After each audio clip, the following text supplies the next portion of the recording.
Yeah. Please tell me that I can't, that I won't, that I fail, that I'll never make it out, yeah. Please tell me all the bad, never good, fill my head full of every single doubt, yeah. Please say any negative thoughts, I pop off when I hear people say I cannot. I get off to the thought of proving everyone wrong, I won't stop to the top, so you better back off and get lost. I'ma stay. Salut à tous.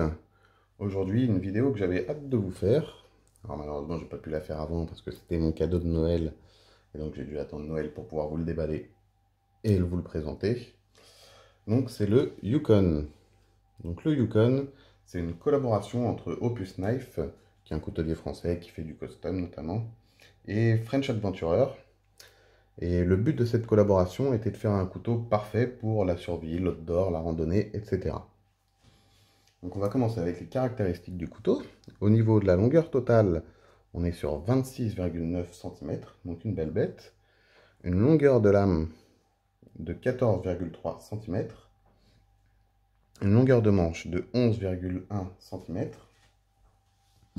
Une épaisseur de lame de 4,7 mm. Donc du solide. Au niveau de la largeur de la lame, au maximum, on est sur 5,7 cm. L'acier utilisé pour la lame est en Bowler N695. Et au niveau du manche, on est en micarta. Et le tout pour un poids de 360 grammes. Donc les critères qui étaient recherchés pour ce couteau quand ils ont fait leur collaboration, c'est qu'ils voulaient un couteau avec du caractère, qu'on puisse reconnaître facilement, qui avait une grande solidité, une grande polyvalence, avec une ergonomie et un confort parfait, et qui pouvait être porté de façon différente selon les besoins. Et honnêtement, quand on voit tout ce qu'ils nous offrent sur ce couteau-là, c'est totalement réussi.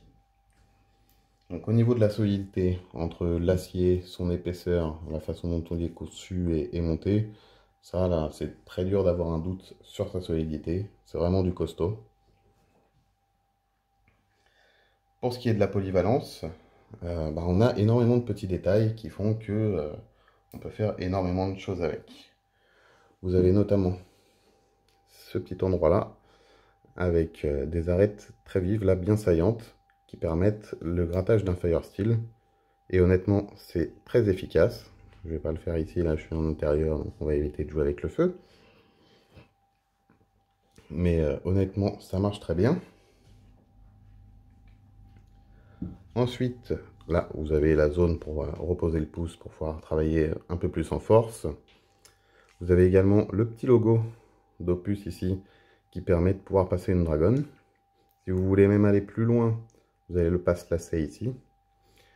Et pour aller encore plus loin, vous avez possibilité de passer une dragonne du passe-lacet au logo pour pouvoir faire une sangle enveloppante sur toute la main et faire en sorte que ça passe bien, que ça tienne bien. Vous avez également sur le manche un firewall qui permet de faire du feu à l'archer et qui est utilisable également quand il est dans l'étui pour plus de sécurité. Ça, je vous le montrerai quand on parlera de l'étui tout à l'heure. Vous avez un talon dépassant donc, qui permet de pouvoir taper sans scrupule dessus quand il est planté par exemple pour travailler le bois sans avoir à abîmer les plaquettes. En plus, il y a les stries qui permettent d'avoir un bon grip toujours quand on travaille le bois par exemple avec la pointe. Ça bouge pas du tout. La pointe justement, puisqu'on en parle, est très très robuste. Ça, il n'y a pas de souci. Je pense que pour le péter, il faut vraiment y aller. Je vois pas comment on peut faire. Sauf à la limite en le plantant dans un arbre et en montant à 2 pieds joints dessus. Mais bon, c'est pas vraiment le but non plus. Ensuite, au niveau de la forme de la lame, donc on a un angle d'attaque pour le bâtonnage. Une zone recurve ici pour tout ce qui est coupe à la volée, ébranchage, etc. Sur le dessus, vous avez des dents qui permettent l'écorçage par exemple, ou qui peuvent également servir de grip si vous voulez travailler par exemple en finesse avec la pointe. Ça fait un grip d'index très efficace également. Vous avez des petits détails concernant la survie. Par exemple, le SOS ici en morse. Alors, je ne sais pas si on le voit très bien, je vais essayer d'ajuster. Voilà. SOS, et vous l'avez également en morse, juste en dessous. En soi, c'est un peu gadget, mais ça rappelle le côté survie du couteau, et je trouve ça plutôt sympa.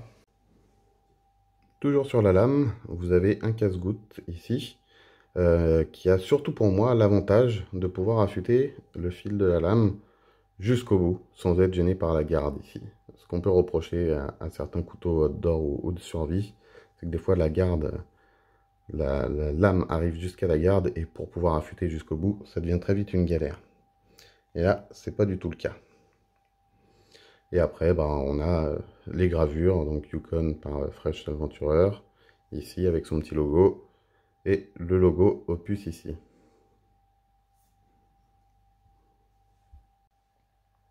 En ce qui concerne l'ergonomie, alors on est un peu habitué avec Opus Knife, hein, qui a l'habitude de faire des manches très ergonomiques, très confortables et très efficaces.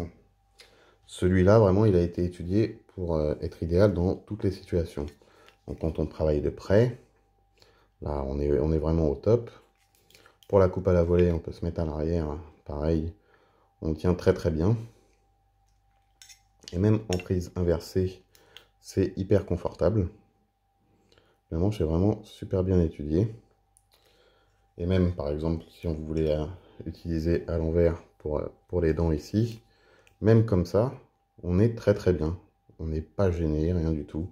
La prise en main est vraiment top, quelle que soit la position. On voit vraiment que ça a été étudié par des mecs qui servent du couteau et qui ont vraiment décidé de faire un outil vraiment utile. Il est accompagné d'un étui très qualitatif en cuir. Donc vous avez le logo French Adventurer ici. Mais du coup, avec le passant ceinture qui peut se détacher pour pouvoir le mettre à la ceinture sans avoir à enlever la ceinture. Très efficace, très pratique. Et mais vous avez également ces petits passages là, ces petites lanières ici, qui vous permettent de pouvoir le mettre dans n'importe quel sens sur votre ceinture à l'horizontale. Et ça, mine de rien, c'est super pratique d'avoir la possibilité de faire les deux. Une fois que le couteau est dedans, écoutez, ça bouge pas, hein, c'est super qualitatif, c'est... Hop, ça bouge pas, c'est pile la taille qu'il faut. Puis honnêtement, je trouve ça beau. Alors, ça va demander un petit peu d'entretien, hein, c'est du cuir. Mais honnêtement, vu la qualité du travail, c'est un petit truc avec le couteau qui fait vraiment plaisir. Donc pour ce Yukon, c'est fait par Opus. Mais par contre, on n'est pas sur un couteau custom. C'est plus un couteau de petite série qui est fabriqué en Espagne par Kudman. Voilà la boîte par exemple. Hop. Mais c'est quand même super qualitatif. De toute façon, ils se sont basés sur le cahier des charges d'Opus et de Fresh Adventurer. Et le couteau n'est dispo d'ailleurs que sur le site d'Opus ou à la demande chez Fresh Adventurer. Donc on est sur un super couteau, hein, franchement. Une très belle qualité. Tout est super bien ajusté. Il n'y a rien qui dépasse. J'essaie de faire le point au mieux.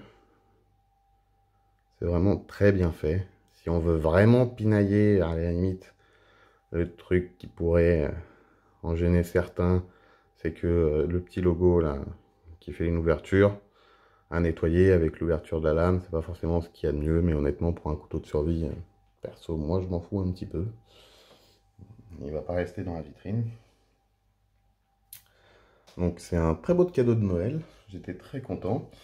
On est sur 250 € environ, mais honnêtement pour une pièce comme ça les vaut.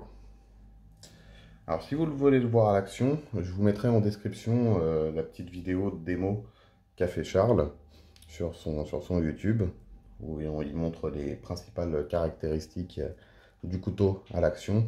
Parce qu'en ce moment, là, avec le temps qu'il fait, pour faire des vidéos en forêt, des vidéos potables en tout cas, c'est un petit peu compliqué. Je vous mets également aussi le lien de son site, si vous souhaitez vous l'offrir tout simplement. Donc j'espère quand même assez vite vous représenter des pièces de cette qualité-là. Après, le budget fait que ce sera pas très régulier, hein, mais j'essaye de vous en trouver une autre au plus vite. Pour pas les rater, pensez à vous abonner. Si vous avez aimé la vidéo, pensez au petit pouce bleu, aux commentaires. Et puis moi, de toute façon, je vous retrouve très vite. Salut!